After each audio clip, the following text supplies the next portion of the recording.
पांडुरंगाची इच्छा असेपर्यंत काम करायचंय। मुख्यमंत्री पदावरून फडणवीसांनी पंढरपुरातून हे भाष्य केलंय। जे दिलं ते उत्तम, मी समाधानी असंही मुख्यमंत्री फडणवीसांनी म्हटलंय।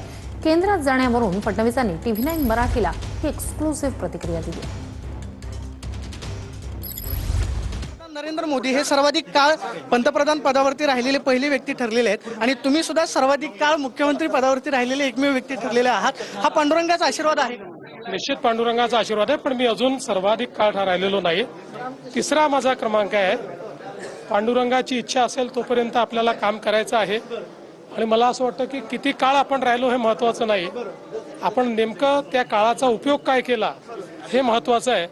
आणि मला विश्वास आहे की पांडुरंगाच्या कृपेनं अनेक चांगली कामं माझ्या हातून होतील। बहुमात्र अशी एक चर्चा आहे, पांडुरंगाचा जर आशीर्वाद मिळाला, दिल्लीत काम करण्याची संधी मिळाली किंवा देशाचं नेतृत्व करण्याची संधी मिळाली तर जे दिलं आहे ते उत्तम आहे। आपल्याला माहिती आहे की आपण असं म्हणतो, चित्त नेहमी समाधानी असू द्यावं। तुका म्हणे उगे राहावे, जे जे होईल ते ते पाहावे, चित्त असू द्यावे समाधानी, तसं समाधानी